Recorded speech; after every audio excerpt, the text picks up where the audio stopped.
natin ay ang ating gulay. Bakit ko ba uunahin ang gulay? Kasi ang kawali, para hindi na ako magpalit-palit ng mga kawali ba? Kasi pag natapos ko niluto ang gulay, dry naman siya, dito na rin ako magluluto ng ating suwan-suwan. Siwan-suwan. So, ayan mga kadadal, tingnan mo. Tapos kung nagluluto-luto ka ganito, tapos nakaayos-ayos ka, dadating na ang habibi mo, darling mo, na matutuwa siya. Yun. So, ako wala naman ako dahil sa mga anak ko, matutuwa sila sa akin. Yan. So, kaya, pati sarili din natin, di ba? Mapifeel din natin na, okay rin tayo. So, hindi ko sinasabi sa inyo ang gagamitin nyo olive oil. Ang sa akin lang, kung meron kayong available, kung meron, kasi meron akong available olive oil dito, gusto ko, olive oil ang gagamitin. Alam mo na ba, mga senior sa amin na to, ganito, senior na, kailangan mga healthy food lang kakainin. Pero, hindi ko naman sinabi, kailangan yun. Pero, kailangan, pero sometimes wala tayo. Isa wala tayong olive oil, pero we can. Makaluto tayo lang kahit di ba? Ayan, lagyan ko na.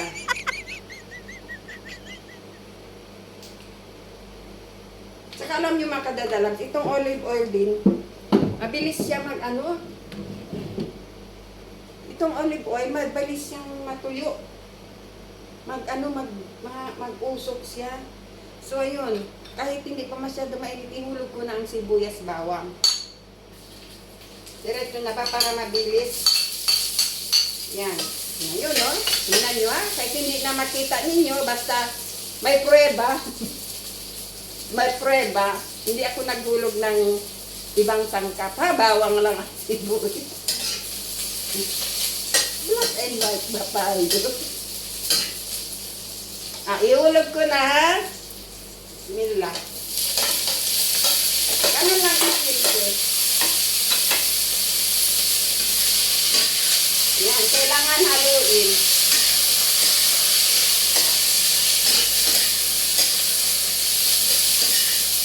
Alam niyo mga kadadalad, kailangan huwag ninyong patagalin magluto ng Lagyan ko na ng asin. At saka panglasa. Hindi natin kailangan patagalin ang pagluto sa kanya. Kasi pwede nga itong pwede nga itong isa-salad. Kainin ng hilaw. Nung nakapunta kami mga kadadalag sa Pagadian, doon kami sa bahay ng friend namin. Ang dami nilang ampalaya. Sinasalad na, kinakain lang nila ng diretso. Ang pait, bitter.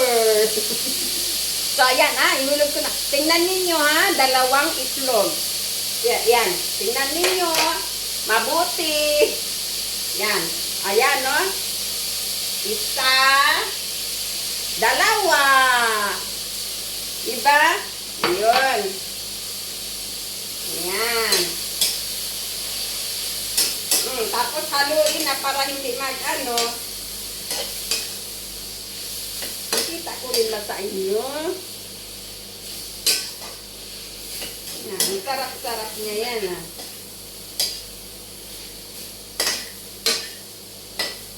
Hindi siya masyado luto. Yan.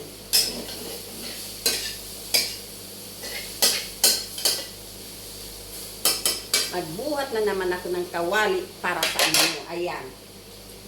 Tingnan ninyo Yan ang ating yan ganyan, green pa siya. So kailangan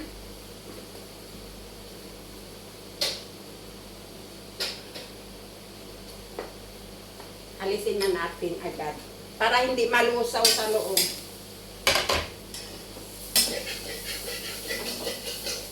nagdidikit yung itlog.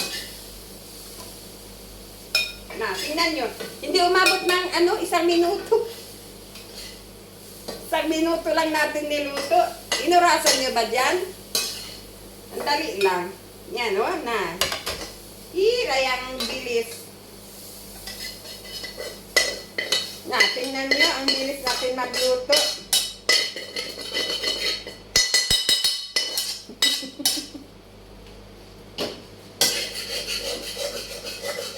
Itlog ba ang nag-ikit? Itlog lang. Ano lang natin ng itlog? Yan. Yan, Itlog pang itlog dito.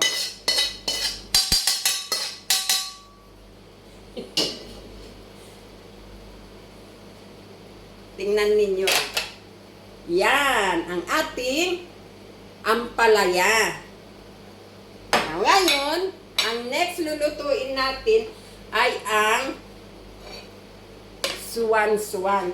Alam niyo mga kadadalabs, nagprito ako kanina ng isda, ng sherry, yung ulo, yung huling niluto ko ang ulo. Pero hindi ko pinatagal niluto sa prito. Dinaanan ko lang sa So ito siya, nandito siya sa kawali. Tingnan niyo mga kadadalabs, so hindi ko siya niluto masyado. Yan. Prinito ko lang siya, pero sandali lang pagkalagay ko, baliktad, and then inano ko na. Hindi ko pinaluto kasi gagawin kong suwan-suwan. Now ngayon, dahil itong pinagprituhan ito nang gagamitin ko. Sayang naman mga kadadalabs ang mantika, ha? Raya. Ito nang gamitin natin pang suwan-suwan. Na, yan. Pinagprituhan ko ng isda.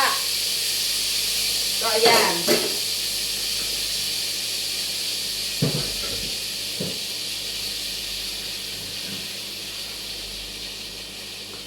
Binabad ko. So, ayan.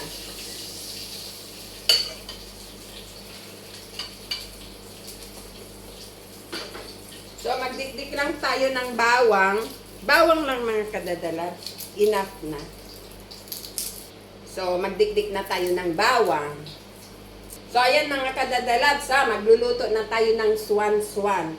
Bawang lang. Yan, ayun. Ay, nakita nyo ba? Hinulog ko ng bawang. Tatlong butil na bawang.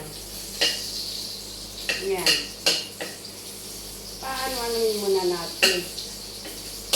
And then itong isda, hindi siya masyadong luto. So, yan, ulo lang ba? Kasi yung katawan, trinito ko. So, ito. Yan, ihulog na natin. Ayun. Binaliktad-baliktad ko para masinop niya ang lasa ng bawang. Diba? Ngayon, before ko ilalagay ang gata, ito ang ginamit natin mga kadadala sa coconut powder. Wala barang pungutan dito. Pag sa Pinas, pungutan, gata, sarap talaga. Pero dito, powder lang, coconut powder. Ngayon, nandun na, lagyan ko muna ng toyo.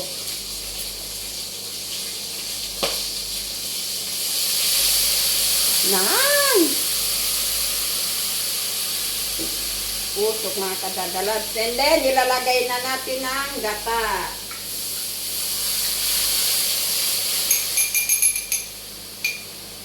Yan, ayun. Alam niyo mga kadadalabs, pag may suwan-suwan, marami akong nakakain.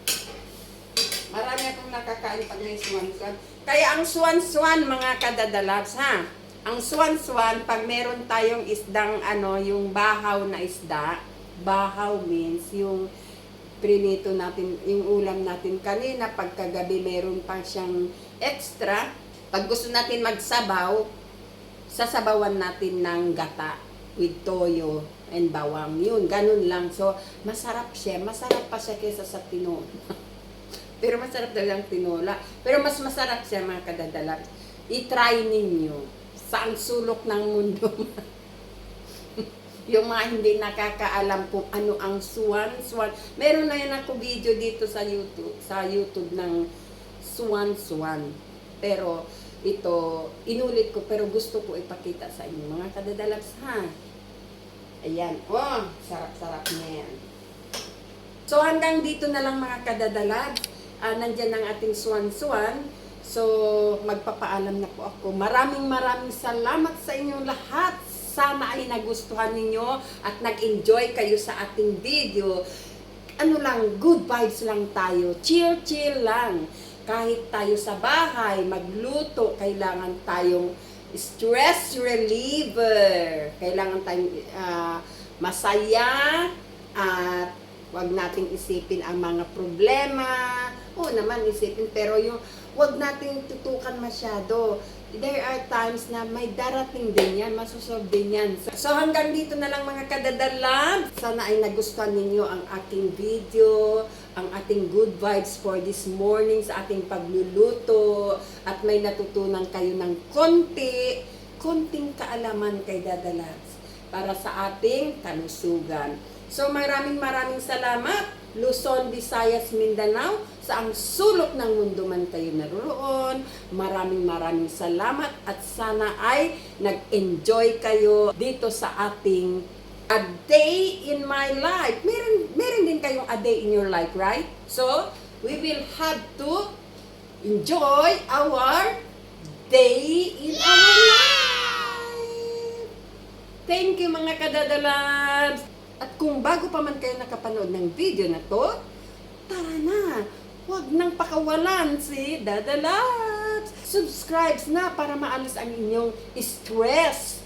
Subscribe, like, and share. At don't forget to click the bell button para ma-notify kayo sa bawat video na ina-upload ko para sa inyong stress reliever. Bye, mga kadadalags. Bye-bye.